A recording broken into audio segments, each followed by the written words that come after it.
Welcome to the Military OneSource Podcast. Military OneSource is an official program of the Defense Department with tools, information, and resources to help families navigate all aspects of military life. For more information, visit MilitaryOneSource.mil. Welcome to the podcast. I'm Bruce Moody. One of the things that we do in the military is move a lot. Now, if you've never moved before, you will have a lot of questions. But here's the thing. Even if you've moved several times, you're still going to have a lot of questions. There is a steep learning curve every single move because no two moves are the same. We're going to talk about moves today. It's what the military calls a permanent change of station. We call it a PCS or a military move. It's all good. But we're going to talk about moves. We're going to focus on the financial side of a move. You know, how we can avoid financial pitfalls, which contribute to our overall well-being. So we're going to do this a little bit different today, because when we started putting this together, I said, bring me somebody who really knows this space. But actually, we have three amazing people. They each have personal experience and professional experience. So it's a full house today. Joining us today, we have Andy Cohen, Jennifer Walker, and Josie Beets. All three are DoD civilians. They each work in different agencies within the department, but they all have jobs serving military families. So it'll be a full house, but a lot of good stories and a lot of good information to share today. So let's get some introductions, and Andy, we'll start with you. Well, thank you, Bruce, and thank you for having the group on the podcast today. I am Andy Cohen. I've made 14 moves in 27 years of active military service, or on average, one move every 23 months, covering most all types of moves, from my initial accession move when I came on active duty to my retirement move, and many moves in between to include when I was single, married with children ranging from 6 weeks old to 21 years of age, overseas and local moves, and moves even as a geographic bachelor. Thank you, Andy. Now, Josie, let's move on to you. Thanks, Bruce. It's good to be with you. So I am an Army spouse, and we are coming up on our fifth move in 15 years of military service. And so I'm really excited to talk about the things I wish I would have done differently in that experience. Great. That's what we're going to do today. Jennifer, how about you? All right, well, I'm going to one-up Josie a little bit. I am a Marine spouse. I also have some Marine active duty time, and we are about to do our 9th move in about 20 years. And this one is an overseas one as well. So I'm really excited to talk with you all and to share some tips as we embark on an overseas adventure. See, it's different every single time, but we'll get into that. All right, let's get into some tips. And Andy, let's start with you. What would be some of the key tips that you would want to share to people who are getting ready for a move, whether it's their first or some other number of move? It's really just to understand your entitlements for the type of move you have. Each move is a little different, comes with different entitlements. For example, the government pays what's called dislocation allowance, which is paid to partially reimburse the service member for expenses incurred when moving a household. However, it's not paid for all moves. For example, when moving from your home of record or the place in which you enter active service to your first permanent duty station, it's not paid unless there are dependents involved in that first move. Or when moving to your last duty station to your home of record or time of selection at separation or retirement. Full details on DLA you can check out at Defense Travel Management Office website, or you can actually reach it through the PCS portal on Military OneSource or milspousemoneymission.org. Otherwise, you really have to understand that just about anything you do on a move, touches your finances. And we'll talk more about that as we go through today's podcast. Absolutely. And we're going to put a lot of links in the program notes so people can click on what it is that you're talking about. Jennifer, let's go with a slightly different question. As we understand that you and your family are currently planning an overseas move, what are the financial considerations that you're looking at? Well, Andy talked a little bit about entitlements. I think that's important to look at for any move, but in particular for an overseas move, some of those entitlements differ. So look at moving a vehicle. How does that differ from moving overseas? Moving with a pet, how does that differ? And what is your overseas COLA as well? And as was mentioned, we'll drop those links in the show notes so you can learn more about OCOLA and what that entitlement might be for the location you're going. And just to jump in, so when we talk about COLA and OCOLA, that's a cost of living allowance. Absolutely, overseas cost of living allowance. And then some things that are just kind of more practical. So think about how you do your banking. Are you going to be able to access your bank? Do you use two-factor authentication to log into your bank and to other accounts? Is that going to work if you don't have the same phone number when you're overseas? I do want to mention I learned about a new resource just recently, which is the DoD Community Bank, and it offers features for military families who are overseas. Some of the features are currency exchange, which is something to think about, as most places you'd be going overseas are not going to be using the US dollar. How are you going to access credit card services? Check to make sure your credit cards have no foreign transaction fees. There's a lot of them out there that do not have foreign transaction fees, and you certainly want to make sure you have one of them. I know personally, I also have an American Express, and I've been looking because many overseas locations don't widely accept American Express. So we need to make sure that we're set up to have banking availability when we are going overseas. And then the last thing I'm really thinking about as we're going overseas is what are those things that you're going to want when you go overseas that might not be available? And what's the cost of stocking up on those? And of course, making sure they fit into your weight allowance as you're packing up all of your household goods to ship to the location that you're going to. So many things to think about. It really does require proper planning as you're gearing up to move. Yeah, there is a lot to think about. And I'll just foot stomp again. You can always just call Military OneSource, and they can point you in the direction of all kinds of resources and just help you lay it all out to kind of lower the stress.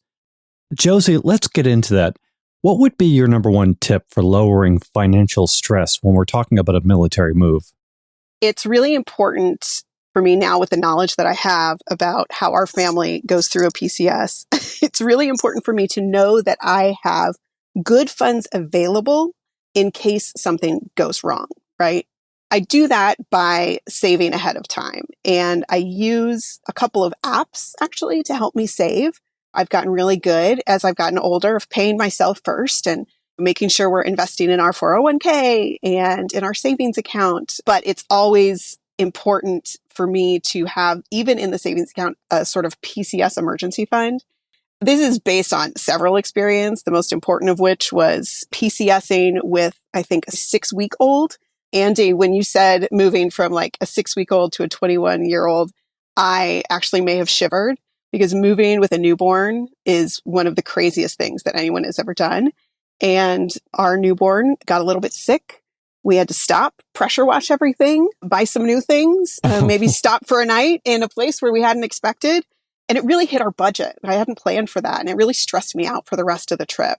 And so having a good nest egg savings account that I can dip into without any fear or guilt is really, really important to us having a positive PCS experience. Right. So we're military, and a lot of us, we live by checklists. We make a list. This is what's going to happen. But then, having to power wash your car maybe wasn't on the list. It wasn't on the list. So you have to be able to be flexible and have the financial resources in order to be flexible. Let's get into another question, and we'll go around again and start with Andy. But I want you to sort of talk about, what would you tell your future self based on what you know now? Andy, let's start with you. I would say, every move, whether it's with the 6-week-old or the 21-year-old or anything in between, comes with making memories. And, if you have boxes in your basement with colored moving stickers, I'm sure that will bring back a flood of memories. But learn a lot of lessons along the way. And one of the lessons I've learned, when my wife and I, when we had our first child and moving, you really got to kind of add into that planning checklist the children and having a little fun on the way, making some memories. So I learned the lesson the hard way that you and your partner need to be in sync on the road trip. I tried one too many moves where my plan was to drive as long as possible without stopping, which usually equated to having to stop only when the gas gauge was on empty, which made for an upset spouse and a very cranky child. So my lesson learned here was to plan to enjoy the road trip, to include a bit in your budget for fun and making memories. It doesn't have to be a week at an amusement park. But any point of interest along the way might be free or no cost, such as stopping at a national park that has free admission for service members. And we'll drop the link to the National Park Service on planning your visit and free passes, to taking your children on a factory tour to see how baseball bats are made or potato chips, things that they'll talk about in the car if they're old enough, and things that will help keep them happy and burn off a little steam from sitting in the car. And I'll tell you a fun fact, the number of move attempts that you can try that way that's one too many, is only one move without stopping. Andy, I'm going to stop you right there. I am facing a move at the end of May, and I am familiar with this disorder of only stopping when the gas tank is on E, not myself, but my beloved. And so I'm just going to give you his number, and I'm going to need you to text him this experience, okay? Okay. But sometimes you just go into dad mode. See, this is why we're bringing three people into the podcast. We're helping each other out as well as the audience. Say, we're making progress already. This is good. Andy, you mentioned a really interesting topic, which is free admission. If you're in the military, folks, free admission to a national park. Some of these parks can be pretty costly, but all of them, they are free. There are a lot of military families. They look and they say, okay, we have to drive here or there. They look at the route and they find the national parks along the way. And it's a great free way to make the trip more memorable. And Bruce, I would just add that if you stop at a national park, you follow their advice and not to pet the fluffy cows. Yes. I will mention that when we interview them for an upcoming podcast episode, which will be all about the free admission for military families. Jennifer, do you want to jump in? What have you got for us on this topic? I love the stories about the road trips, but when you're moving overseas, it's going to be on a plane. So I'm going to focus on that. Some lessons learned that I've had over the years, I've already touched a bit on exchange rate, and really pay attention to the exchange rate. There's apps out there that can help you with this, and I already mentioned the DoD Community Bank. But paying attention, you don't want to, in general, exchange your money in the airport. The rates there are generally very high. But then also pay attention when you're trying to buy things in the airport. I have a story that happened several years ago where I thought I was getting a great deal on a cup of tea in an international airport. It was such a great deal that instead of getting the medium, I said, why not? I'll get the large. And I went and told my husband about how great of a deal I got. And he was like, no, you just spent over $10 on that cup of tea. And I had miscalculated the exchange rate. So just pay attention to the exchange rates, which can be difficult depending upon how many connections you have and where you're going, because it's constantly changing. But there's a lot of resources out there to help you with that. And then the other thing, I know we've talked a little bit about kids. So I have 3 small children. Anyone who has kids know that they want a lot of snacks. So planning ahead and making sure you have those snacks with you when you're flying can really save a lot of money. Get their favorite granola bars or their favorite applesauce. You can get a box of those at the supermarket for about $5. But at the airport, you're going to pay $5 for each granola bar. So significant cost savings there just by planning ahead for all the snacks that your children are going to want. Those are some of the things I'm thinking about as we get ready to get on a plane here in a couple months. Yeah, I can totally relate to the currency issues. I mean, you're standing there with the vendor and you're ordering something and you're trying to do the math in your head. And I was getting the math right, but the placement of the decimal wrong, which is really, really key, and was how I figured out that I didn't pay 50 cents for a bag of walnuts. I actually paid $5. So you just live and learn. Josie, anything more to add on this topic before we move on? The only thing I'd add is I work in spouse employment for the Office of Military, Community, and Family Policy. And something that I've experienced with regards to spouse employment and PCS is to always budget with just your service member's income, even if you're expecting to find work at your new duty station. It's just a great way to mitigate perhaps the challenge that you have on the other side of that PCS in employment. And always ask for help. I, as a military spouse generally, but especially in PCSs, have learned the hard lesson of it's just so much easier to ask for help and people are willing to help, whether it's the woman at the gas station who's going to catch your 3-year-old who's a runner, or the new neighbor who brings you a casserole when you're in an empty house. It's just those pieces. It's really important that we reach out and ask for help. All right. So let's go into another area and let's talk about the financial resources that you recommend keeping handy before and during a move? Andy, let's start with you.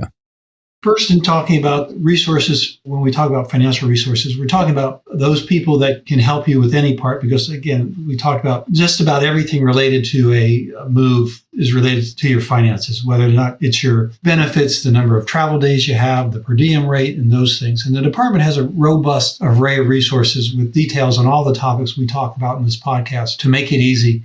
And there are many online paths to access these valuable resources, starting with the Military OneSource Moving Personal Property website page. And it serves as a portal to your benefits and entitlements. Other starting points there include your installation or regional shipping office, whose contact information should also be included on your PCS orders, and the department's website geared towards military spouses on financial topics, as we mentioned before, called MilSpouse Money Mission. And there's a moving portal there too, which includes worksheets for planning and tips to estimate and manage your move's financial costs. I would also note that despite all of our planning efforts and good intentions, bad things happen to good people, and the unexpected, that something with a financial impact will happen, normally happens. As Josie talked about, it's the child getting sick, the car breaking down, the plan for rent utility deposits are more than we expected. I even moved into a house we were renting one time. It was the only house available where we were. And the catch was it didn't come with a refrigerator. And so that was an unexpected expense to buy a refrigerator freezer for a house we were renting. And then we had to ship it with us to our next duty station. But also there are things like travel pay not being settled in a timely manner. And the list goes on of what the possibilities might be. And even if you're prepared, sometimes these financial shocks are more than we can handle. And so we should not be afraid to seek help. And being in the military, we are fortunate to have what's called the military aid societies. There are 4 of them: Army Emergency Relief, Navy Marine Corps Relief Society, Air Force Aid Society, and Coast Guard Mutual Assistance. And regardless of your branch of service, they're there to provide assistance. They have some programs dedicated just for moving, such as if you need help with that rent deposit, or you need help with some basic furniture and things like that. I would recommend that you check them out now before you need them and put their contact information in your move planning papers to have just in handy in case you need to break that financial glass. Got it. Good. Jennifer, over to you. I work in the IT field, so I'm going to share some things from the IT perspective, particularly because most of us do our banking electronically now, which is a good thing when you're moving because you're not worried about your paper-based statements and bills coming. But it does add another layer of things that you need to organize and be paying attention to as you're doing a PCS. So do you have secure passwords? Have you notified your financial institutions, your banks, your credit cards that you're moving? Do you know how to reach them? What are you going to do when you are in the middle of an overseas move and you need to access your money? How are you going to do that? And then really paying attention, there's so many things that can happen. We've already talked about issues with children, cars breaking down, but identity theft is also something that's out there and that's real. So really paying attention to making sure you have your passwords, checking your accounts frequently, making sure you have your financial house in order as you're relocating. And I do want to do a call out. I know we've mentioned this earlier, but Military OneSource is always there to help. You can call them wherever you are in the world for help with whatever's impacting you from a financial perspective or really anything regarding your PCS. Oh, don't worry about that. You're always welcome to plug Military OneSource. Oh, don't stop. So, Bruce, if I could just jump back in for a second to go to Jennifer's comments. She talked about a lot of electronic information, but it also goes to changing your address. There are some folks that still get paper financial statements and all, and you want to make sure that they don't get mailed to your old address. So you want to make sure that you update any changes of address for any snail mail that you still may be getting as well. Interesting. Josie, what advice do you have for us?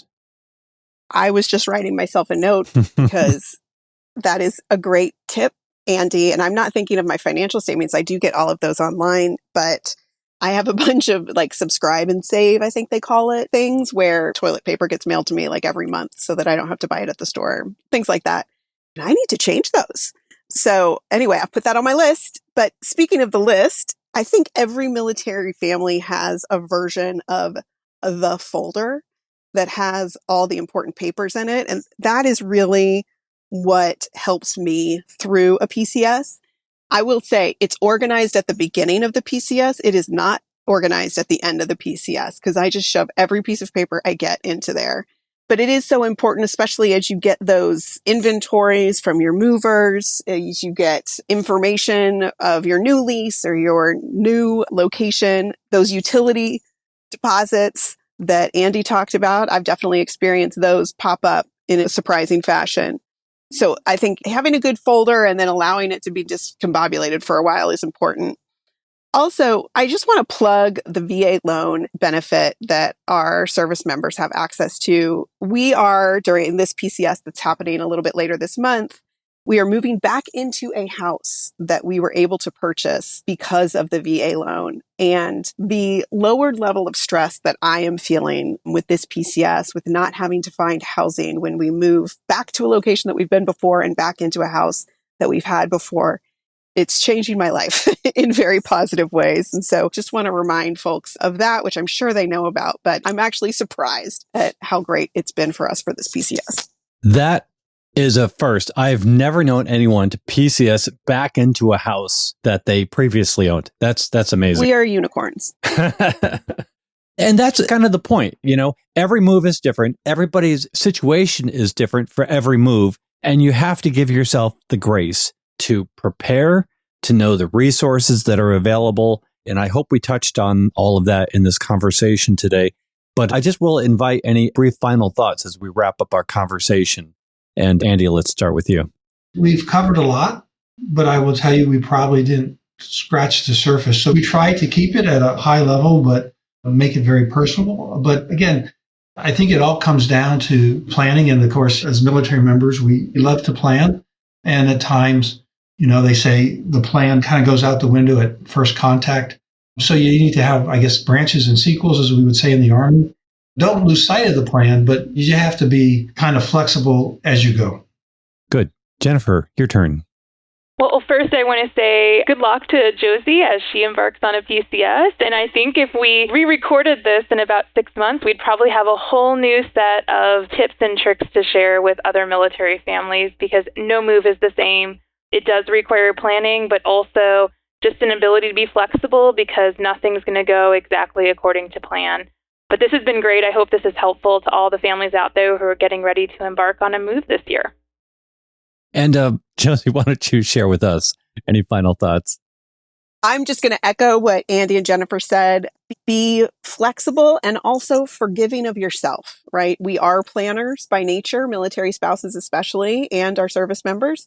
But when things don't go according to plan, try to roll with it because some of your best PCS experiences can come from that unexpected piece. So plan and then be okay when the plan just completely falls apart.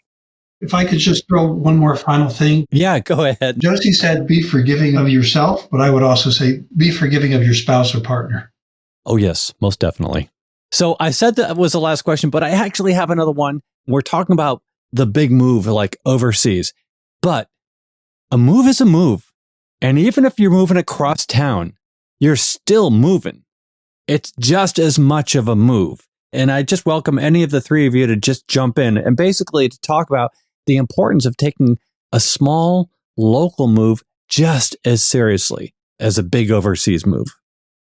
So, Bruce, I can certainly talk to that. I think the shortest government paid move I had was about 3 miles from town onto post when we were about ready to leave an installation and they asked us to stay another year and the house we were renting was going to be sold. And so they said, well, we'll just move you on to post.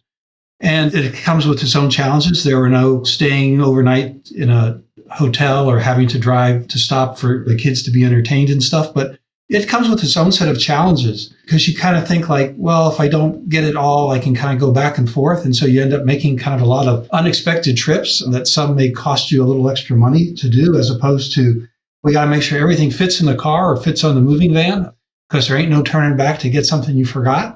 So again, it comes with its own challenges and you have to go through all the planning of getting everything on the truck and off the truck and packed and unpacked and filing claims potentially. And also it's not the distance is the move, but it's the whole move itself that really kind of creates the stress. So I would just kind of add that perspective.